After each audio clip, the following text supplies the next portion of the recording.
Hey friends, this is the Don't Say That Challenge. 40 days of fasting from wrong thinking and wrong speaking with me, Michelle Gines. I want to thank you for being here.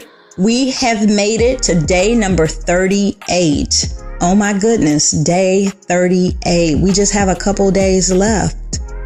We almost there. So today's thought, though, that we're going to fast from is, why isn't God stopping this?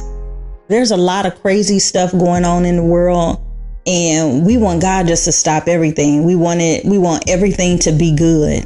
And sometimes we forget that God gives man free will to accept him, free will to believe in him, free will to ask him to come into their heart and allow him to be their Lord and Savior. And some people refuse to do that. They don't want to do that. And so that free will that he gives to each and every single one of us sometimes causes damage and consequences in a world that we don't even hardly recognize anymore. This thinking really is rooted in an inaccurate belief that God is in control of everything. And don't get me wrong, God is, when he started the world, in control of everything. But then he gave so much authority. He gave the authority to mankind at creation, and then again as new creations in Christ. But we want to stop waiting for God to stop things when he gave us the power to stop. Jesus said, whatever we bind on earth is loosed in heaven, and whatever is loosed on earth will be loosed in heaven. And so sometimes everybody doesn't take the same road that we take.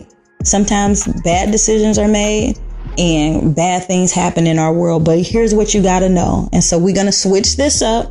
You have an authority in your life. Remember, Jesus has given us all power over the enemy. That's Luke 10:19. The enemy, the devil, wants to blind you to that authority so that you will accept whatever happens in life or wait for God to do something about it.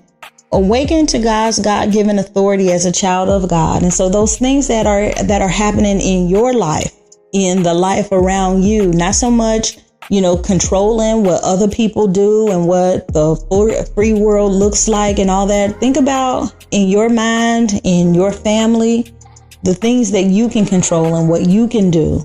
And that's a first step. That's a first step. The other thing is, start reigning and you'll stop whining. I know sometimes it seems like I'm beating up on us, and I'm not trying to. I just want us to think differently. Through the abundance of grace and the gift of righteousness, we reign in life. Romans 5:17, as you awake to the grace and righteousness and your God-given authority, you'll stop thinking and feeling like a victim. I hate to see some of the crazy things that are going on in our world. I really do, but I can't control all of it. And God sees it, and he knows things are happening, but we can control what we can control. We can control what we can control. And that's the part we got to do. And we have to do that often. So remember, you have authority over your life, what you can do, what you have control over. Work on those things, and don't let the things that you see other people doing all the time drive you crazy. You can still have peace. The other thing I want to say here is, God gives every good gift. It doesn't say God gives all the bad stuff. It says he gives every good gift. And that's in James 1:17. God is good, the devil's bad. It was Satan, not God, who smote Job. But God has given us power to resist the devil and walk in our God-given authority and destiny. And we have to do that. We have to do it. And God doesn't send storms to teach us lessons all the time. Sometimes we think that. Life brings storms, though. But God also brings shelter. He's also the source of our shelter, not the source always of the storm. So Isaiah 25:4 says, you have a refuge from the storm. So just know, even when the storms are raging, you have a refuge in Christ. Accept that, believe it, trust it. And then the last thing I want to just say before we get out of here today is, plant the right seeds before the storms of life hit. Mark 4:26-35, Jesus taught his disciples to plant the seeds of God's word. Then he got in the boat and the storm hit. They had the power to stop the storm. They just didn't know it. Wisdom is greater than the storm.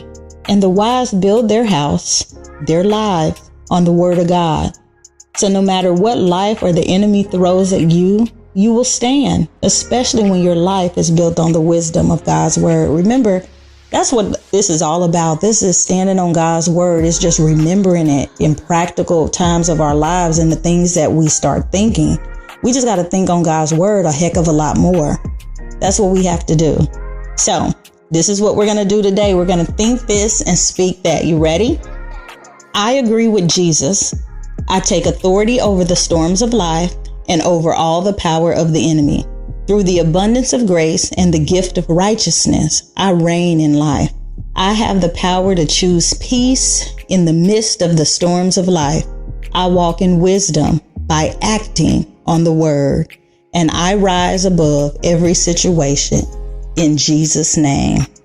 All right, you guys, I hope you've been blessed today. Have a great rest of your day. I look forward to seeing you here tomorrow.